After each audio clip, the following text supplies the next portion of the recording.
रोममा सबैभन्दा अत्याचारी राजा भनेर निरोलाई भन्थे। When Rome was burning, then Nero was playing his flute भनेर जब रोम जलिराखेको थियो ऊ बाँसुरी बजाएर नाचिराखेको थियो।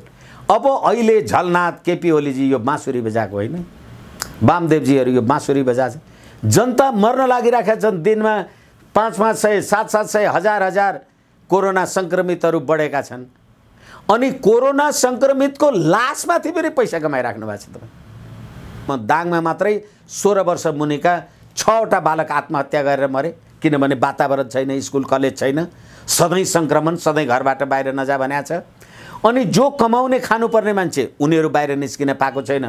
कहाँ पागल जस्तो यो सरकार त हो, सधैँ मान्छे त बसेका छन् त्यहाँ। अनि यो अवस्थामा एउटा पार्टीको नेतालाई राष्ट्रको कोषबाट अर्बौं तपाईँ दिने। नवाज शरीफहरू पाकिस्तानमा भ्रष्टाचार गरे बापतमा जेलमा छैनन्। अनि तपाईँ भ्रष्टाचार, ललिता निवास आदि इत्यादि अनेक र थोक, अनि यो नीतिगत निर्णय भन्ने अख्तियार कोरीके यी साराहरू लुट गर्ने समय हो यो। त्यो मास्कले, हालाकि अहिले हाम्रा आयुर्वेद डाक्टरहरू पनि भन्छन्, हालाकि म यो औषधि विज्ञानसँग जानकार मान्छे होइन, तपाईँ मास्क लगाएर हिँडिराख्नु भएको छ, तपाईँ सास त फेर्दै हुनुहुन्छ नि, अनि तपाईँको सास चाहिँ त्यो मास्कबाट बाहिर निस्किन्छ। अनि त्यो कोरोनाको जीवाणु अथवा त्यो भाइरस चाहिँ यो हामीले आम रूपमा पाउने भाइरसभन्दा 3 गुणा सानो हुन्छ अरे। जहाँबाट तपाईँको सास बाहिर निस्किन्छ त्यहाँबाट त्यो कोरोना भाइरस भित्र पस्दैन। के कुरा गरेको यो? अनि लकडाउनले हुने भएदेखि, लकडाउन गरेको तपाईँले 6 महिना पनि क्रस गर्न लाग्यो, लकडाउनले के उपलब्धि दियो मलाई भन्नुहोस् त। ए बाबा, कोरोनाले पत्रकार चिन्छ? कोरोनाले काम गर्ने मान्छे यसलाई लाग्नुहुन्छ, यसलाई लाग्नु हुँदैन भनेर चिन्छ? तपाईँ चाहिँ त्यही मास्क लाएर र पत्रकारको एउटा पास लाएर हिँड्नु, जहाँ पनि हिँड्नुभयो भने कोरोनाले हुँदैन अरे, लकडाउन चाहिँदैन अरे। अनि म चाहिँ त्यही मास्क लाएर तपाईँ घरमा आयो भने छुटै हुँदैन। यो उपचार हो, यो तर्क हो, यो औषधि हो, यो उपाय हो। सरकारले नियमन गर्ने काम के गर्यो? जहिले निषेध गर्ने। अनि पार्टीका झण्डा लिएर जुलुस लाँदाखेरि के गर्छ सरकार? नेपाली जनताको, हाम्रो सभ्यता, संस्कृति, धर्म, संस्कार ठिक छ। कोरोना महामारीको अवस्था छ भने नियमित गर्नुस् न। तपाईँ धर्मलाई निषेध गर्दै हुनुहुन्छ। तपाईँ को हो नेपाली जनताको आस्थामाथि प्रहार गर्ने? लकडाउनको कारणले को मान्छे बच्यो र फेरि तपाईँ उपचार छैन भन्नुहुन्छ। बाबा, यो हाँसोको कुरा पनि कति गर्ने कि पीडाको कुरा पनि कति गर्ने कि अथवा यो अत्याचारको साम्राज्यको कुरा कति गर्ने कि? ए बाबा, औषधि पनि छैन भन्ने निको पनि कसरी हुन्छ? औषधि नै छैन, तपाईँ कसरी निको हुनु मलाई भन्नुहोस् त। संविधानको धारा फेरि 78 को कुरा हामीले गर्नुपर्ने हुन्छ। अब यो संवैधानिक कुरा भएपछि हामी संवैधानिक कुरालाई नै लिएर कुरा गरौँ। संविधानको धारा 78 को कुरा के हो भने 78 को 2 ले संसद सदस्य नभएको मान्छे पनि मन्त्री हुन चाहिँ पाइन्छ। तर मन्त्री भएको 6 महिनाभित्र ऊ संसद सदस्य भएन भने, फेरि संसद सदस्य भन्नाले राष्ट्रिय सभा र प्रतिनिधि सभा दुईटै हो नि, यहाँ कुरा बुझ्नुपर्छ। प्रतिनिधि सभा सदस्य हुने नभई चाहिँ प्रधानमन्त्री हुन पाइँदैन। तर संसदको सदस्य भने, संसद भन्नेपछि चाहिँ राष्ट्रिय सभा र प्रतिनिधि सभा दुईटै भयो। त्यसैले संसदको सदस्य नभएको, चाहे तपाईँ प्रतिनिधि सभाको सदस्य नहुनुहोस् कि राष्ट्रिय सभाको सदस्य नहुनुहोस्, नभएको व्यक्ति पनि मन्त्री चाहिँ हुन पाइन्छ। तर कहिले? तपाईँ मन्त्री भएको 6 महिनाभित्र संसदको सदस्य हुनुपर्छ। वरिष्ठ अधिवक्ता विष्णु भट्टराई सरलाई कार्यक्रममा हार्दिक स्वागत छ। हजुर, धन्यवाद, नमस्कार। अब अहिलेको समसामयिक विषय वामदेव गौतमले साँच्चीकै राजनीतिलाई तताइरहेको छ। वामदेव गौतम जो चुनाव हारेका थिए, प्रतिनिधि सभाको चुनाव हारेको व्यक्ति राष्ट्रिय सभामा किन जाने भन्ने जनदबाब पनि आइरहेको छ। अरू आउँदा फेरि त्यति विरोध भएन, वामदेवकै समयमा किन यति धेरै विरोध भयो अथवा चर्चा भयो? पहिलो कुरा त यो प्रतिनिधि सभामा निर्वाचनबाट पराजित भएको मान्छे राष्ट्रिय सभामा चाहिँ आउन पाइन्छ भनेर भन्ने कुनै कानुनी र संवैधानिक प्रावधान छैन। र अर्को कुरा के हो भने अरू मानिसहरू पनि अब वडा अध्यक्षमा पनि हारेका मान्छेहरू हिजो निर्वाचनको प्रणालीद्वारा हाम्रो संविधानको धारा 86 बमोजिम राष्ट्रिय सभामा निर्वाचित त हुनुभयो। तर प्रश्न के हो भनेदेखि संविधानको व्यवस्था नेपाली जनताले तपाईलाई प्रत्यक्ष मतबाट संसद सदस्य हुनको लागि अयोग्य भने अब तपाई जुनसुकै रूपबाट पनि संसदमा प्रवेश गर्ने कुरा त्यो नैतिक, कानुनी र संवैधानिक होइन।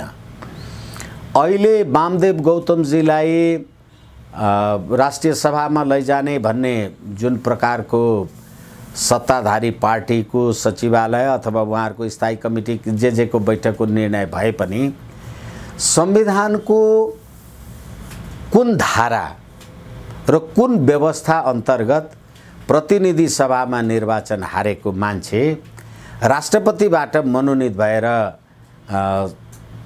राष्ट्रिय सभामा जान पाइन्छ भन्ने त्यस्तो खालको कुनै कानुनी व्यवस्था बन्दोबस्त यो संविधानले गरेको छैन। त्यसो भए कानुनलाई मिचेर प्रक्रिया सुरु हुन लागेको? कानुनलाई मिचेर भन्दाखेरि त कुरा गर्ने हो भने त यो संविधान जसले बनायो होला, यो संविधान बनाउने, यो संविधानको धारा 78 यो संविधानको धारा 78 को 4 को व्यवस्था के हो भने प्रतिनिधि सभाको निर्वाचनमा पराजित भएको मान्छे त्यो प्रतिनिधि सभाको कार्यकाल भरि मन्त्री हुन पाउँदैन, मन्त्री हुन मिल्दैन भनेर उल्लेख गरेको छ। अब वामदेव गौतमजी प्रतिनिधि सभाको चुनाव हार्नुभयो। अब संसद सदस्य भनेको त प्रतिनिधि सभाको पनि हुन्छ, राष्ट्रिय सभाको पनि हुन्छ। अब राष्ट्रिय सभा र प्रतिनिधि सभा दुईटा सदनको, दुई सदनात्मक एउटा संसद हो। मैले मेरो कुरा तपाईलाई निवेदन गरिराखेको छु भने एउटा संसदमा दुई खालका सदस्य हुन्छन्, एउटा मन्त्री हुन पाउने, एउटा मन्त्री हुन नपाउने। त्यसै कारणले गर्दाखेरि अब अहिले संविधानको धारा 78 बमोजिम, संविधानको धारा 86 बमोजिम जे जति संसद सदस्यहरू अप्पर हाउसमा आउनुभयो ती संसद सदस्यहरूको एउटा हैसियत भयो। अब नारायण काजी श्रेष्ठ जो निर्वाचनमा, प्रतिनिधि सभाको निर्वाचनमा पराजित भएको मान्छे हो, उहाँको अर्को हैसियत भयो। किनभने अरू चाहिँ त्यो संसद सदस्यहरू मन्त्री हुन योग्य हुने भए। नारायण काजी श्रेष्ठ त गोर्खा 2 बाट चुनाव हारेको मान्छे हो। चुनाव हारेपछि मन्त्री हुन पाइँदैन भनेर यही संविधानको धारा 76 को 4 ले भन्यो।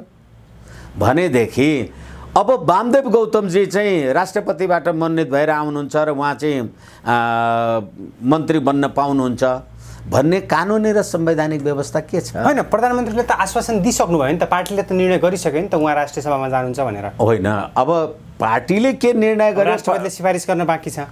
पार्टीले के निर्णय गर्यो, पार्टीले के निर्णय गरेन त्यो कुरा भन्दा पनि नारायण काजी श्रेष्ठले स्पष्ट भन्नुभएको होइन, यो पार्टीको निर्णयले चल्ने मुलुक हो कि संविधानले चल्ने हो? यो संसद पार्टीको निर्णय बमोजिम चल्छ कि यो संविधान बमोजिम चल्छ? पार्टीको निर्णय बमोजिम चल्ने हो भने यो संविधानलाई तपाईँ कोल्याप्स गर्ने भन्नुस् न। संविधानलाई संशोधन गरेर भए पनि अगाडि सार्ने एकैछिन विगतमा त भएको थियो नि त। संविधानलाई तपाईँ संशोधन गर्नुहुन्छ भने 2/3 मत लिएर संशोधन गर्नुस्।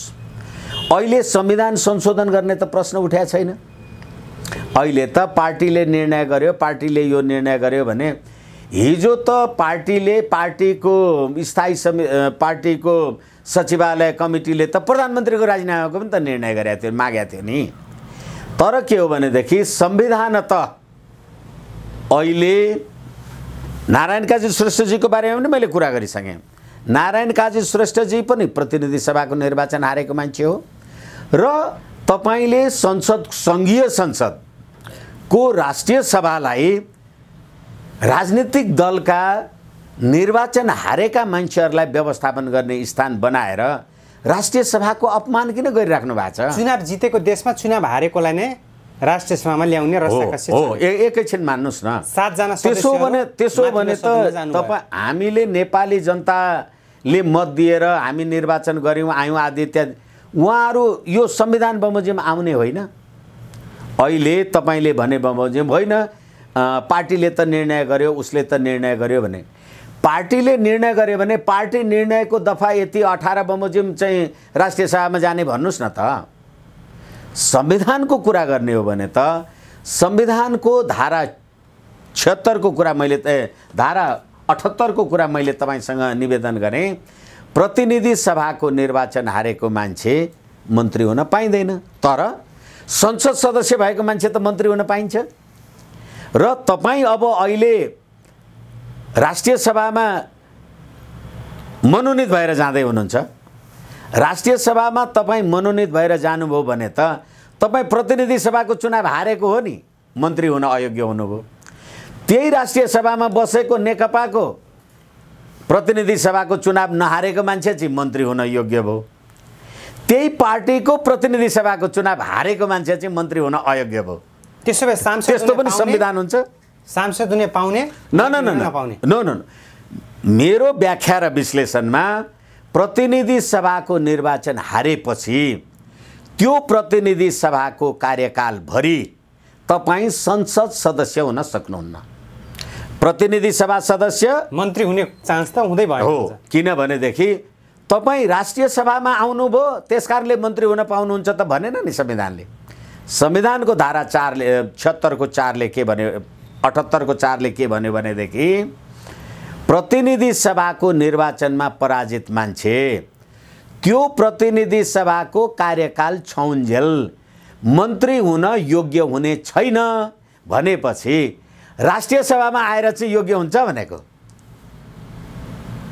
तपाईँ संसद सदस्य हुने, जब तपाईँ मन्त्री हुनै अयोग्य हुनुहुन्छ तपाईँ संसद सदस्य हुन कसरी योग्य हुनुभयो? नेपाली जनताले तपाईँलाई संसद सदस्य हुनलाई अयोग्य भने नि।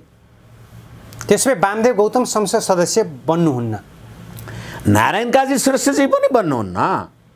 तर के हो भनेदेखि तपाईँको सत्ता छ, तपाईँ सरकारमा छ, तपाईँको पार्टीको राष्ट्रपति हुनुहुन्छ। अब यो राष्ट्रपतिजीवाला कुरा चल्यो भने पनि धेरै लामो बहस हुने होला, तपाईँहरू जे मन लाग्यो गरे हुन्छ।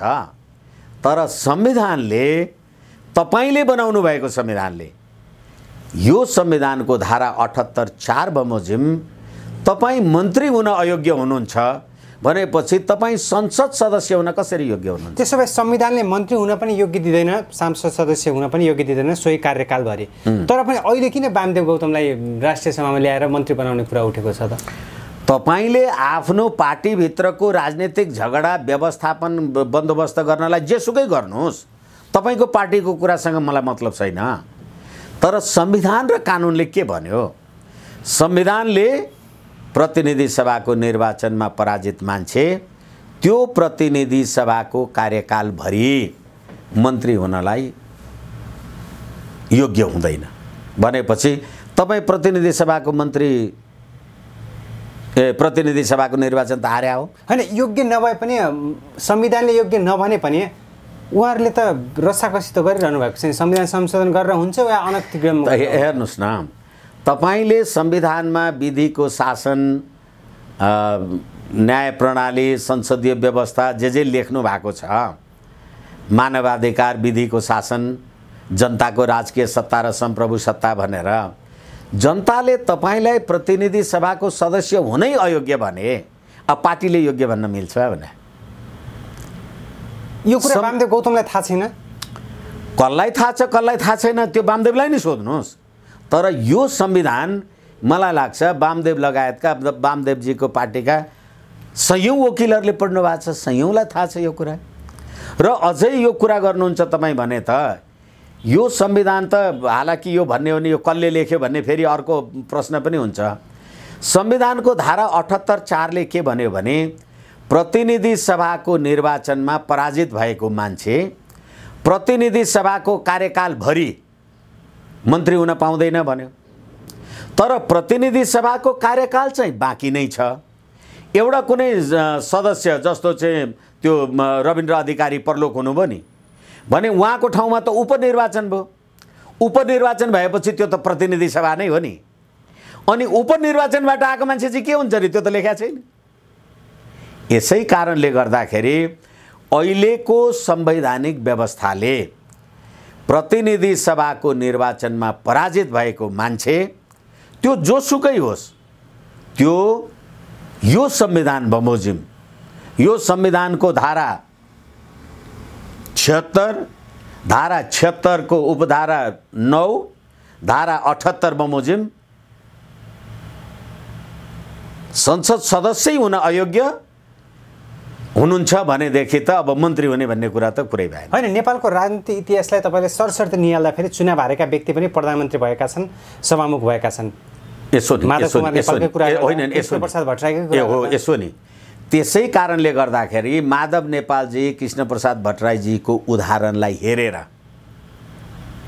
अहिले त के हो भने प्रतिनिधि, हिजो त संसद सदस्य भएपछि तपाईँ प्रधानमन्त्री हुन पाउनुहुन्थ्यो। अहिले त संविधानको धारा 76 ले प्रतिनिधि सभामा बहुमत प्राप्त संसदीय दलको नेता मात्रै प्रधानमन्त्री हुन्छ। प्रतिनिधि सभामा सदस्य मात्रै। त्यसैले हिजो चाहिँ यो व्यवस्था थिएन। अन्तरिम संविधानको कुरा गर्नुभयो तपाईले, यो त 74 देखि नै लागू भयो। त्यसकारणले गर्दाखेरि त्यतिखेर समानुपातिकमा आएर पनि प्रधानमन्त्री हुने, किनभने संविधान सभामा त अप्पर हाउस त थिएन नि, राष्ट्रिय सभा त थिएन। त्यसैले समानुपातिकमा आएर भए पनि भयो। तर अहिले के भन्यो संविधानले भने होइन, प्रधानमन्त्री भएको मान्छे जनताबाट प्रत्यक्ष निर्वाचित हुनुपर्छ भनेर संविधानको धारा 76(1) ले प्रतिनिधि सभामा बहुमत प्राप्त संसदीय दलको नेतालाई राष्ट्रपतिले प्रधानमन्त्रीमा नियुक्ति गर्नुपर्छ।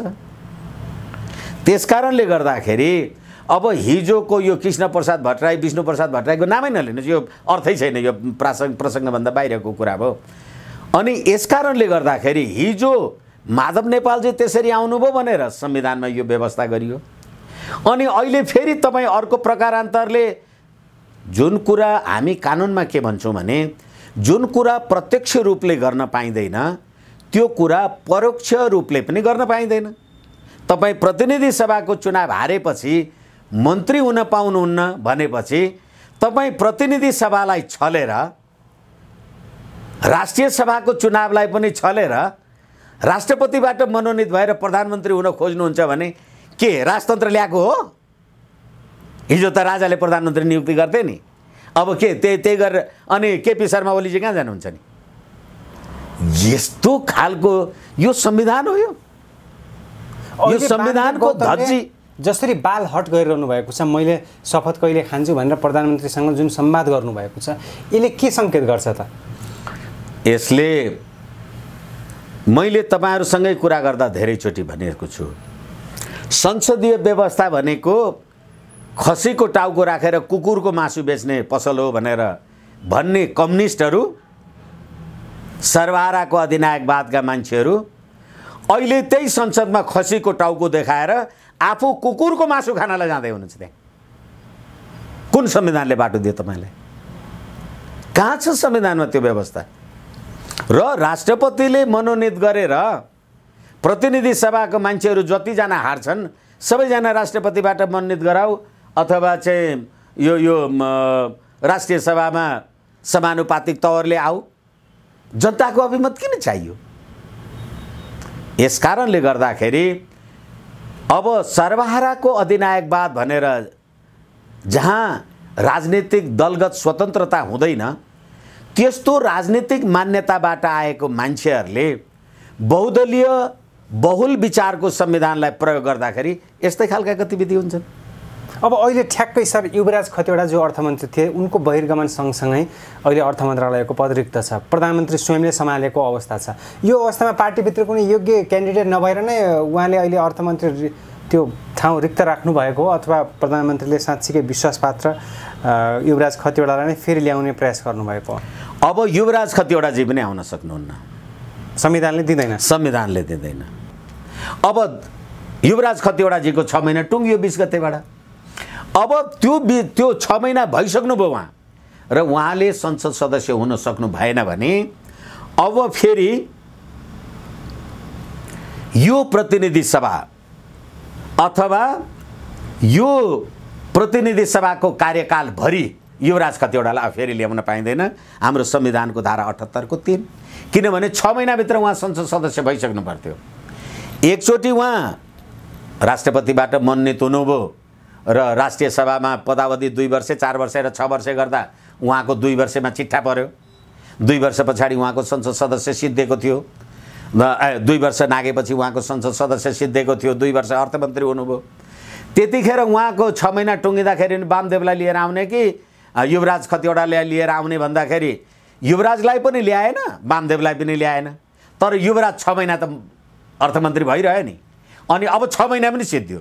अब 6 महिना सिद्धेपछि ऊ अब संसद सदस्य हुन पनि सक्दैन, अर्थमन्त्री हुन पनि सक्दैन। त्यसो भए अर्थमन्त्री को बन्छ अहिले ठ्याक्कै? अब होइन, पार्टीभित्रको शक्ति सन्तुलनका कारण को आउने प्रयास छ? होइन, म अब को बन्छ को बन्दैन त्यो कुरा म नभनौँ, अथवा त्यो मैले अनुमान गर्नु अन्दाज गर्नु केही अर्थ छैन, केही तुक छैन। त्यो उहाँहरूको पार्टीभित्रको जो मान्छे ल्याउनु होला नल्याउनु होला। र फेरि प्रश्न के हो भने नि, तपाईँ अथवा हामीहरू कुन रूपले सोध्छौँ कहिलेकाहीँ अलि अप्ठ्यारो असजिलो पनि लाग्छ। को आउँछ कि को आउँदैन भन्दा पनि कुन रीति थिति पद्धति प्रणाली अन्तर्गत चल्ने हो नि। मन्त्री को आउँछ मन्त्री को आउँदैन भन्दा पनि अहिले हाम्रो अर्थव्यवस्था राज्य व्यवस्था जुन संविधान कानुनले जे चलिराखेको छ, जोसुकै आए पनि जोसुकै नआए पनि एउटा पद्धतिमा चल्नु पर्यो। यसकारणले गर्दाखेरि को आउँछ यसलाई त्यसरी हामी महत्त्वका साथ नदिउँ। र अर्को कुरा तपाईँले भन्न खोज्नु भएको प्रधानमन्त्री आदि इत्यादि भएपछि त गर्न पाउने भन्ने जे कुरा होला, तर प्रधानमन्त्रीजी पनि विधि र पद्धति अन्तर्गत आउनुभयो होला नि। उहाँले पनि विधि र पद्धति अन्तर्गत चल्नुपर्छ होला। र नेकपाको सरकार, नेकपाले नेतृत्व गरेको नेपाल सरकार, नेकपा भित्रका जुनसुकै साथीहरू उहाँहरूको पार्टीको भित्रको अन्डरस्ट्यान्डिङले जोसुकै आउँछ भने पनि अहिले हामीलाई के आपत्ति छ र? अब अहिले सरकारले जनअभिमतको दुरुपयोग गर्यो भनेर तीव्र रूपमा आलोचना पनि भइरहेको छ। हारेका व्यक्तिहरूलाई राष्ट्रिय सभामा ल्याउने प्रयास होस् चाहे विविध क्षेत्रमा। अब अर्को विषय, अहिले झलनाथ खनाल प्रतिष्ठानलाई 72 करोड दियो जुन सर्पदंशको लागि भनेर यो विषयमा पनि आवाज उठिरहेको छ नि। अहिले बाढी पहिरो लकडाउनका कारण धेरै बेरोजगार भए, खान नपाएको तस्बिर छ्यापछ्याप्ती देखिरहँदा सरकारले त्यहाँ लगानी गर्यो भनेर विरोध उठेको छ नि सर, यसलाई कसरी टिप्पणी गर्नुहुन्छ तपाईँ? अब योभन्दा निरङ्कुशताको पराकाष्ठा हुँदैन। तपाईँले नेपाली जनतालाई लकडाउन भन्नुहोस्, निषेधाज्ञा भन्नुहोस्, कर्फ्यू भन्नुहोस्, कोरोना भन्नुहोस्, तपाईँ घरबाट बाहिर निस्किन दिनुहुन्न।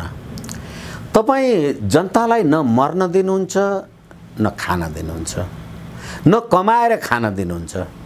भनेदेखि यो अवस्थामा अहिले नेपाली जनताबाट अस्ति यही बहिर्गमित भएको अर्थमन्त्रीले लकडाउनको बेलामा पनि कर बुझाऊ कि कर बुझाऊ भनेर जनतालाई भनेन। जनता बाहिर निस्किएर आफ्नो पेसा व्यवसाय गर्न नपाएर, खान नपाएर मर्ने भइराखेका छन्। भनेदेखि अब 78 करोड 80 करोड कति भ्रष्टाचार र व्याभिचार यो सरकारले गरिराखेको छ।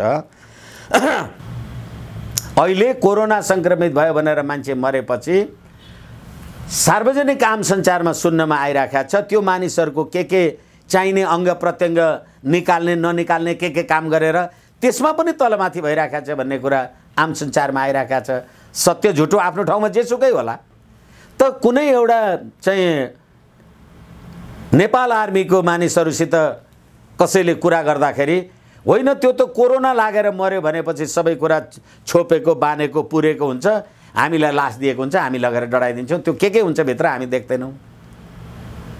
यो अवस्थामा तपाईले एउटा पार्टीलाई, राज्य एउटा पार्टीको तपाईको नेता तपाईको सदस्यलाई तपाईले करोडौं करोडौं अर्बौं अर्ब कसको इच्छाले दिइराख्नु भएको छ? त्यसो भए झलनाथ खनाल प्रतिष्ठानलाई 72 करोड दिनु हो? होइन, कुनै पनि प्रतिष्ठानलाई अहिले नेपाली जनतालाई भन्नुस् न, अहिले यो निजी क्षेत्रका स्कुल कलेज अथवा स्वास्थ्य प्रतिष्ठान आदि इत्यादिहरू त्यहाँ काम गरिराखेका मान्छे तलब खान नपाएर आधा तलब पनि पाउन अहिले उच्च जोखिममा कार्यरत डाक्टरहरू नर्स होइन, डाक्टर नर्सको कुरा आफ्नो ठाउँमा छ।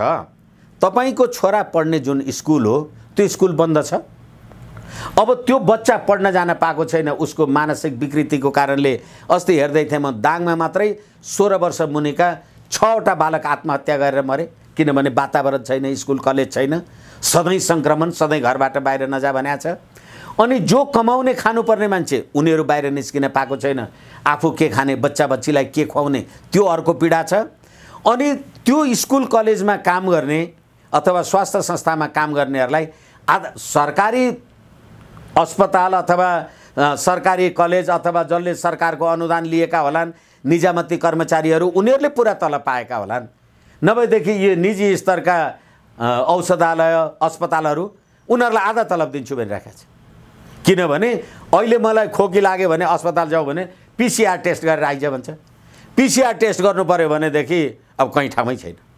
ए बाबा, यति यो नौटङ्की, यो नाटकको एउटा सीमा छैन, अत्याचारको पनि पराकाष्ठा छ। आइतबारको दिन अस्ति पुलचोकमा जुन प्रकारको रथ तान्ने कुरामा गतिविधि भयो, अब त्यसको बारेमा समय रह्यो भने कुरा गरौँला, गतिविधि भयो भनेर त्यो घटनाबाट फर्केर आएका प्रहरीहरूलाई 36 जनालाई कोरोना भयो भनेर यो सरकार लेख्छ। अरे पागलहरू, तपाईहरूले भनेको कोरोना हो कि होइन भनेर PCR टेस्ट गर्न 3 दिन त लाग्यो होला नि, 5 दिन त लाग्यो होला नि, 7 दिन त लाग्यो होला नि। त्यो झगडाबाट फर्केर आएको प्रहरी कर्मचारी त्यसलाई कोरोना भयो भनेर कसले भन्यो? कहाँ पागल जस्तो, यो सरकार त हो, सधैँ मान्छे त बसेका छन् त्यहाँ। अनि यो अवस्थामा एउटा पार्टीको नेतालाई राष्ट्रको कोषबाट अर्बौं तपाईँ दिने? नवाज शरीफहरू पाकिस्तानमा भ्रष्टाचार गरे बापतमा जेलमा छैनन्। अनि तपाईँ भ्रष्टाचार, ललिता निवास आदि इत्यादि अनेक र थोक, अनि यो नीतिगत निर्णय भन्ने अख्तियार कोनी के, यी साराहरू लुट गर्ने समय हो यो। यस्तो अवस्थामा हालाकि नेपाली जनता कति बोल्छन् कति बोल्दैनन् थाहा छैन होला, भन्छन् होला, गर्छन् होला, तर पनि आम सञ्चारले जे कुरा बाहिर ल्याइराखेको छ र नेपाली जनतालाई सुसूचित गर्ने काम जे गरिराखेको छ, देर सबेर यो त रोमको साम्राज्य त्यो त्यो त्यो निरोभन्दा अत्याचारवाला कुरा भएन। किनकि जनताको समस्यालाई नजर बाबा मिल्दैन यति बेला। म तपाईँलाई निवेदन गरौँ, 1000 रुपियाँ 600 रुपियाँले कोरोनाको बिमा हुँदो रहेछ। अनि कोरोना बिमा गरेको मान्छेलाई मान्छे जाति भयो भनेर हेर्नुहोस् त, त्यो बिमाको पैसा नदिएको। 1000 को बिमा गरेर 1 लाख अथवा 600 500 को गरेर 50,000, हजारौं दरखास्त परेछ, 200 जनालाई दिनुभयो। अनि झलनाथ खनाललाई तपाईँ करोडौं करोडौं 75-80 अर्ब तपाईँ, यो अपराध, यो भ्रष्टाचार, यो नेपाली जनताको चिरहरण, यो भन्दा अर्को उदाहरण संसारमा तपाईहरुले के देख्नुहुन्छ? अमेरिकामा राष्ट्रपतिले काम गरिराखेको मान्छेहरुको जागिर तलब गयो भनेर आफ्नो जागिरबाट फायर हुनु पर्यो भनेर आफूले सही गरेर अमेरिकाको राष्ट्रिय बैंकको चेक लकडाउनमा बसेको मान्छेलाई बुझाएछ। यही हो सरकार। अपराधीहरु अहिलेको मुख्य समस्या भनेको जनताको पीडा हो सर।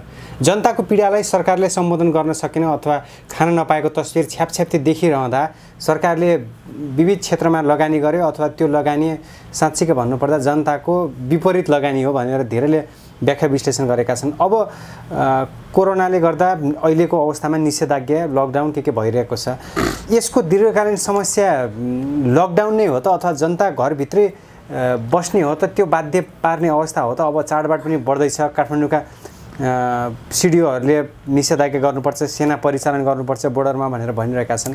अब संसारमा तपाईले लकडाउनको विरुद्धमा बर्लिन, ब्राजिल, मलाई लाग्छ यो बुरुन्डी, नामिबियातिर आम जनता सडकमा आएका छन् र यो मलाई लाग्छ यो पहिलेको सोभियत सँग रहेको देश भेनेजुएला होइन यो उज्बेकिस्तानमा त मास्क लगाएर हिँड्यो भने सजाय गर्छ। आम सञ्चारमा त्यही आइराखेको छ। किनभनेदेखि त्यो मास्कले, हालाकि अहिले हाम्रा आयुर्वेद डाक्टरहरू पनि भन्छन्, हालाकि म यो औषधि विज्ञानसँग जानकार मान्छे होइन, तपाईँ मास्क लगाएर हिँडिराख्नु भएको छ, तपाईँ स्वास्थ्य फेर्दै हुनुहुन्छ नि।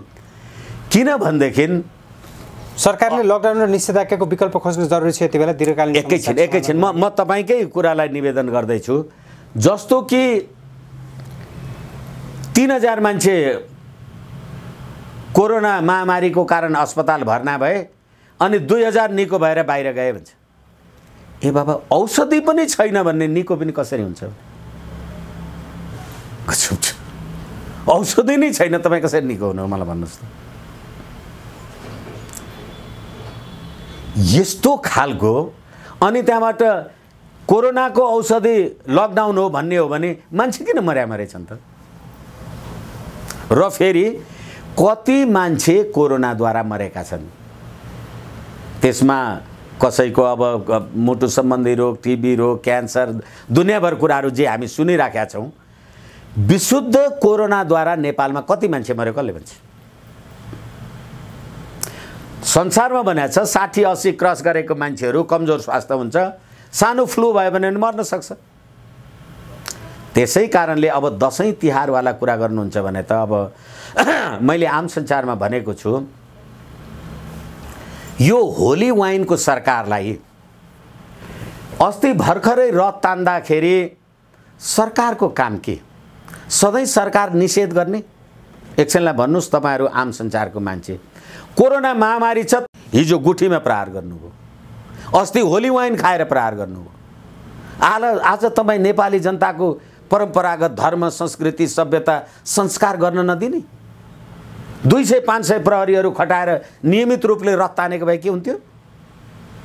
पछि फेरि त्यही काम भयो।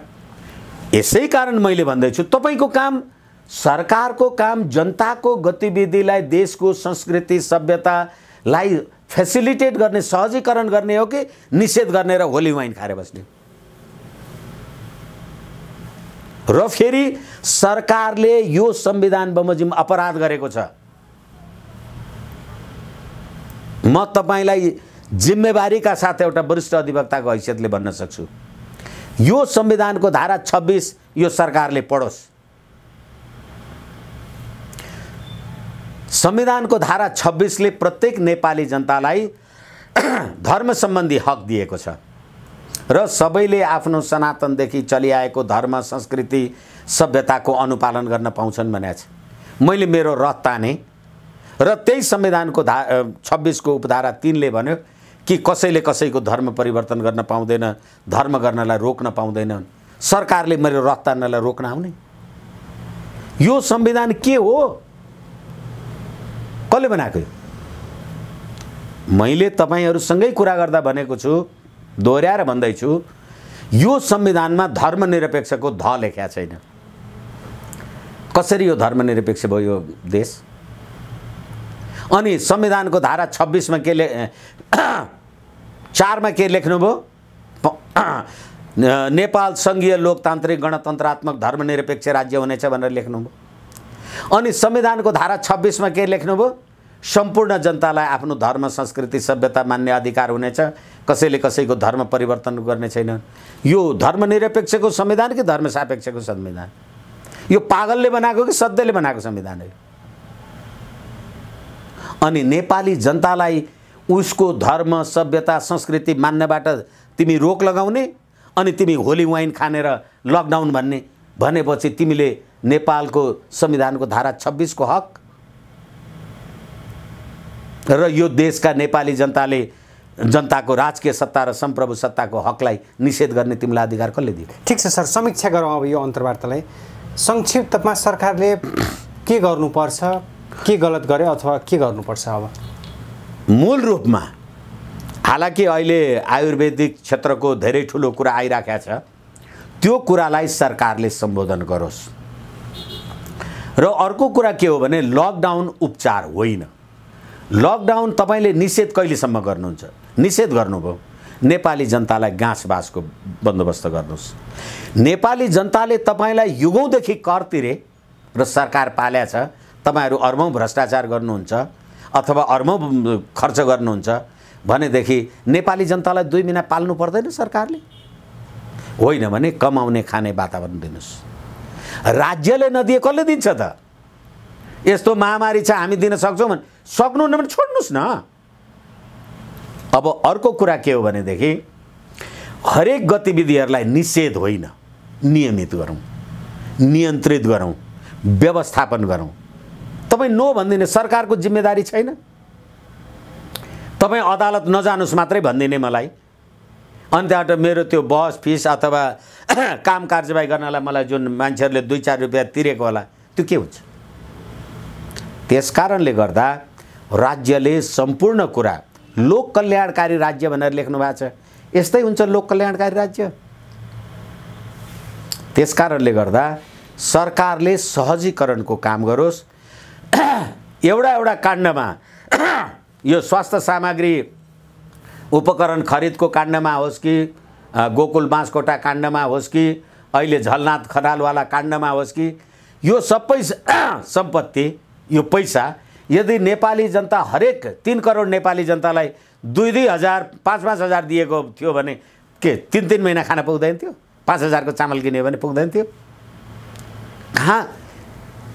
नेपाली जनतामाथिको अपराध गर्ने यो सरकार त्यो अपराध गर्न बन्द गरोस्। जनतामाथि अपराध गरिरहेको सरकारले। किनभनेदेखि अहिले जस्तो झलनाथ खनालवाला उदाहरण र भ्रष्टाचार औषधि उपकरणवाला कुरा गर्नु, त्यो पैसा तपाईँले 3 करोड नेपाली जनतालाई बाँडेको भए हैन, झलनाथ खनाल प्रतिष्ठानमा त्यो लगानी गर्नु उचित होइन र सर?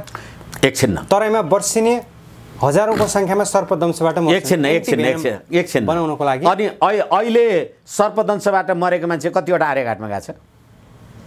सबै त तपाईँ कोरोना भन्नुभएको छ। लाज छैन सरकारलाई? यो अहिले पैसा समयमा उचित कदम भएन। यो पैसा अहिले तपाईँले हालाकि तपाईँको एउटा पार्टीको नेताको नाउँमा तपाईँ यति पैसा दिने, तपाईँले खोलेवा दिन्थ्यो? महावीर पुङलाई दिएको छैन, त्यो पनि विरोध उठ्छ कतिकता हो। यसै कारणले गर्दा नियत यो निरङ्कुशताको हद हो, पराकाष्ठा हो। हस्, विचारको लागि हार्दिक आभार व्यक्त गर्न चाहन्छु। हस्, एबिसी टेलिभिजनलाई मेरो तर्फबाट हार्दिक धन्यवाद, नमस्कार, प्रणाम। यो हामी अभिव्यक्तिहरू राखिराखेका छौँ, कुनै दिनदेखि त्यो पनि बोल्न पाइँदैन भन्यो भनेदेखि के हुने होला? अहिलेसम्म बोल्न पाइएको छ। स्वतन्त्र विचार प्रकट गर्न सबैको अधिकार हो, होइन?